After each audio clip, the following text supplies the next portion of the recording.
भजन कर राम दुआई रे, भजन कर राम दुआई रे, भजन करे राम दुआई रे, भजन कर राम दुआई रे। ओए होए। अब परमात्मा आप जी को कितने प्रकार से समझाने की चेष्टा करता है कि किसी प्रकार या बुद्धू आत्मा ना जाने कौन सी चोट इसका लग जा और ये संभाल ले अपने मूल कार्य को। पुण्यात्माओं, हम इस काल के कुएं में पड़े हैं। जैसे कुएं में बाल्टी गिर जाती है तो बाल्टी निकालने के लिए क्या करता है निकालने वाला, एक हुक होते हैं उसमें 20, 25, 21, 22, 15, 16 हुक होते हैं, हुक, और उनको एक कड़े में डाल दिया जाता है और वो अलग अलग से ऐसे ऐसे अलग अलग उनको उसमें जड़ा हुआ होता है, डाला होता है, और उसको रस्से से बांध कर कुएं में डालते हैं।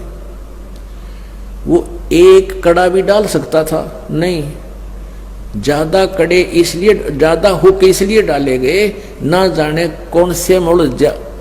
तो पुण्यात्माओं, आप हम यहाँ काल के कुएं में पड़े हैं और परमात्मा हमें निकालने के लिए अपनी शब्द रूपी डोरी से ये वचन रूपी हुक, ये शब्द रूपी हुक डाल रखे हैं। और ये ना जाने कौन सा उलझ जा, एक उलझ जा फिर बाहर ले आओगा, वो बाल्टी भी काम आ गई और ठीक ठाक निकला ही, उससे जल निकलेगा। तो ऐसे हम फंसे पड़े हैं। तो इस प्रकार परमात्मा ने ना जाने कितने प्रकार के वचन बोले हैं और ना जाने इस गुग्गु आत्मा के कौन सी लाग जा और ये अपना कल्याण करवा ले।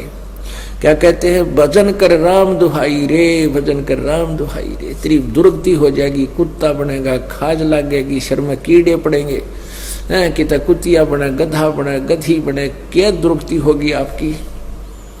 इसलिए कहते हैं भजन कर राम दुहाई रे, भजन कर राम दुहाई रे।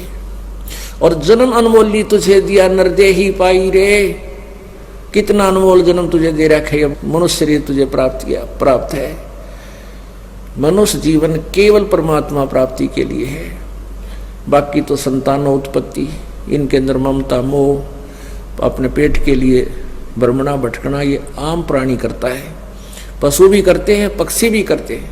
परमात्मा ने एक न्यारी ड्रेस हमें दी है, हमें अलग से एक भिन्न चोला दिया है, शरीर दिया है, और इससे हम परमात्मा प्राप्ति कर सकते हैं। इसका केवल इसको देने का एक यही उद्देश्य था और हम मूल उद्देश्य भूलकर आम प्राणी जैसे कर्म ही करके अपना जीवन व्यस्त कर रहे हैं। इसलिए भगवान हमें याद दिलाता है, भजन कर राम दुआई रे, भजन कर राम दुआई रे, भजन करे राम दुहाई रे, भजन कर राम दुआई रे। जन्म अनमोली तुझे दिया नर देही पाई रे, देही को देवा लोचही सुर नर मुनि भाई रे। कितनी प्यारी बात कही परमात्मा ने।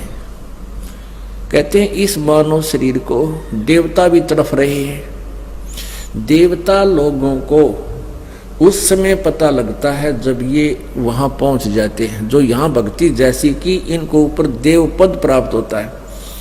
33 करोड़ देव पद हैं। जैसे अपने यहाँ MP की सीट है अपने अब भारतवर्ष में 500, ये फिक्स है, और इनमें आगे आदमी व्यक्ति बदलते रहते हैं। तो ऐसे ऊपर 33 करोड़ देवताओं की सीट है। उन्हीं में से ब्रह्मा विष्णु महेश और फिर उनके अंतर्गत जितने अधिकारी वो लगाए जाते हैं।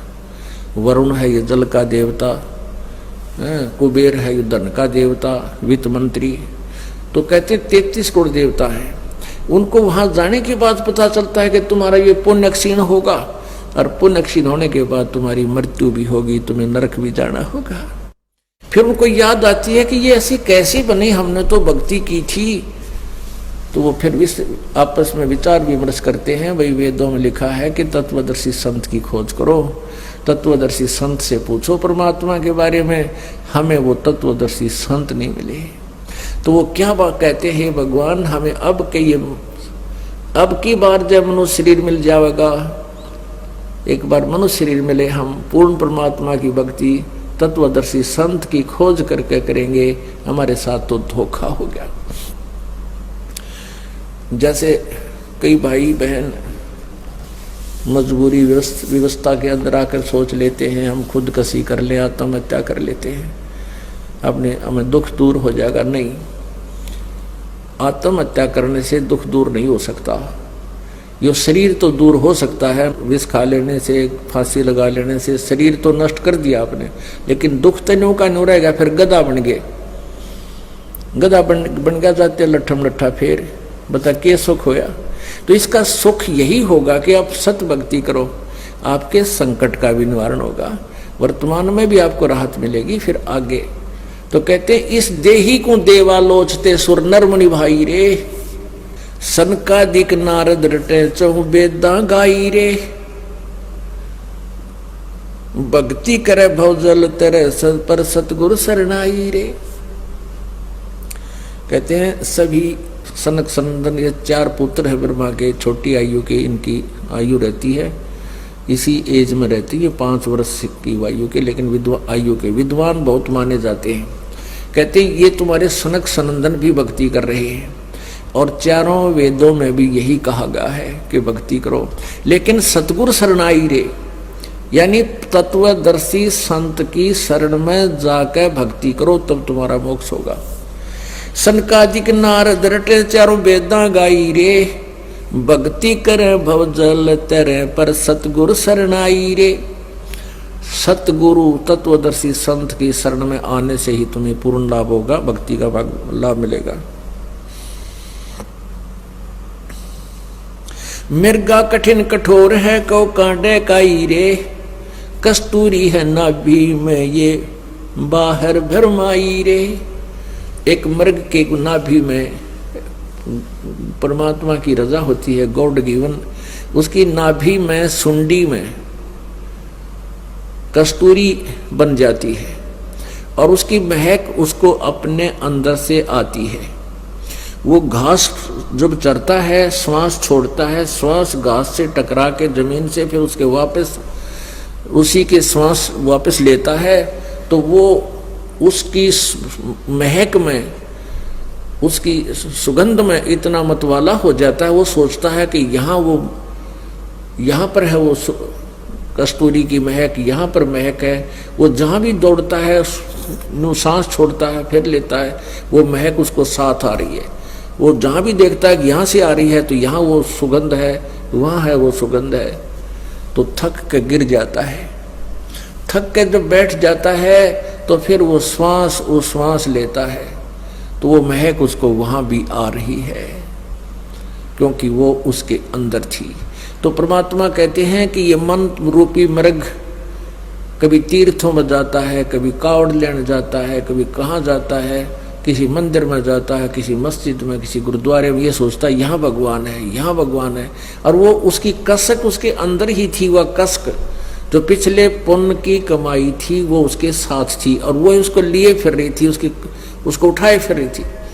और जब सतगुरु मिल गए तो उसको बैठा दिया उस मृग की तरह, बेटा बैठ, अरे सांस का सेवन करे, अब देखना वो महक तुझे यहाँ मिलेगी, वो वस्तु अब मिलेगी तुझे।